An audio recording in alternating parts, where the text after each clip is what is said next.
En France, aux États-Unis, en Occident, nous sommes prompts à dénoncer les mensonges et la propagande de guerre de Moscou. Et pourtant, chez nous aussi, la propagande sévit.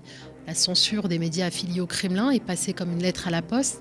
Et le week-end dernier, la plateforme YouTube a rendu public de nouvelles dispositions qui sont pour le moins problématiques. À la faveur de cette guerre en Ukraine, YouTube se pose non seulement en censeur, mais aussi en tiers de confiance qui détermine les contenus qui font autorité ou pas. Le média, votre média, a été plusieurs fois frappé par cette forme insidieuse de censure, notamment en ce qui concerne des vidéos consacrées aux violences policières.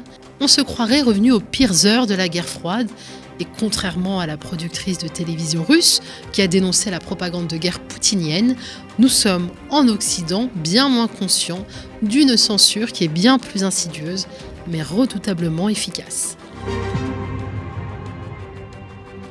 C'est une séquence qui a fait le buzz et qui va sans doute rentrer dans l'histoire. Et on revient d'abord sur l'une des images de cette guerre qui dure depuis 20 jours maintenant. Oui, celle d'une productrice de la première chaîne de télévision russe qui a déployé une pancarte anti-guerre en plein journal télévisé, la plus regardée du pays. Elle savait ce qu'elle risquait, 15 ans de prison, et elle l'a fait. Cette femme a eu le courage, en plein direct, de se glisser derrière la présentatrice pour casser la propagande russe. Benjamin Swan. Qui peut rester insensible au courage de cette productrice ? En tout cas, elle a été portée par l'opinion publique mondiale. On ne saura jamais si c'est pour cette raison qu'après avoir été arrêtée et jugée en comparution immédiate, elle a finalement été libérée. En France, aux États-Unis, en Occident, nous sommes prompts à dénoncer les mensonges et la propagande de guerre de Moscou. Et pourtant, chez nous aussi, la propagande sévit. La censure des médias affiliés au Kremlin est passée comme une lettre à la poste. Et le week-end dernier, la plateforme YouTube a rendu public de nouvelles dispositions qui sont pour le moins problématiques. Nous vous lisons un extrait du communiqué diffusé sur Twitter. Aujourd'hui, nous avons commencé à bloquer les chaînes YouTube de RT et Sputnik dans toute l'Europe. Depuis que la Russie a lancé son invasion de l'Ukraine, nous nous sommes attelés à supprimer du contenu abusif et à fournir au public des nouvelles et des informations fiables. Un aperçu des mesures que nous avons prises ces derniers jours. Nous avons suspendu la monétisation et considérablement limité les recommandations pour les chaînes médiatiques russes financées par l'État. Nous l'avons fait dans le monde entier et pour une durée indéterminée. Lorsque les internautes recherchent des sujets sur la Russie et l'Ukraine, nos systèmes mettent en avant des contenus d'actualité faisant autorité et continueront de le faire si besoin. Nous affichons également des panneaux d'information sous les vidéos d'éditeurs de presse financés par des gouvernements. Des vidéos de RT et d'autres chaînes de médias d'État russes ont commencé à montrer cette étiquette dès 2018, indiquant que chacune de ces chaînes est financée en tout ou en partie par le gouvernement russe. Un certain nombre de questions se posent. Qui décide de ce qui relève du contenu abusif et de ce qui peut être considéré comme des informations fiables ?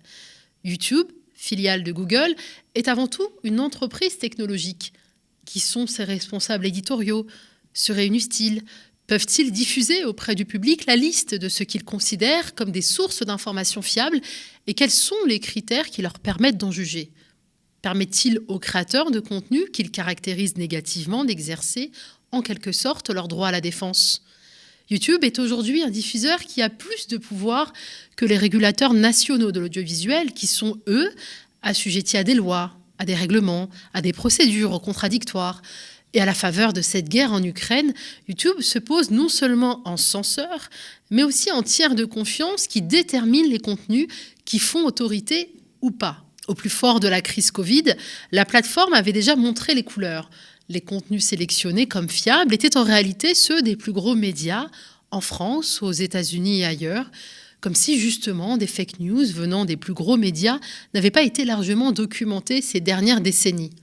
Les dernières dispositions de YouTube sont d'autant plus troublantes qu'une de leurs premières victimes n'est pas n'importe qui. Il s'agit d'Oliver Stone, cinéaste américain engagé qui a notamment réalisé un des films cultes des années 90, JFK.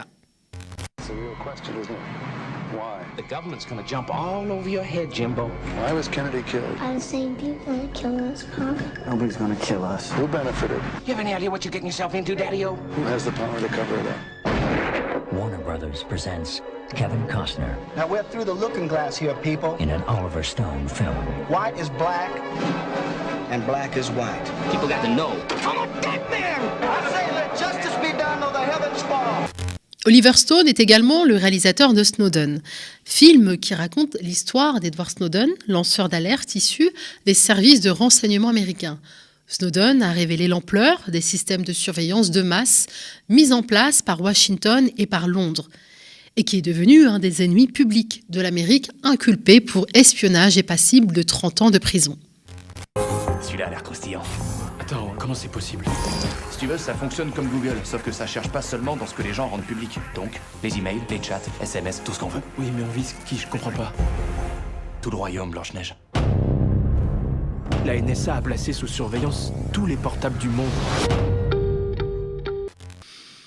Oliver Stone a également produit un film documentaire consacré à la révolution de 2014 en Ukraine, dite révolution de Maïdan. Son titre, L'Ukraine en feu.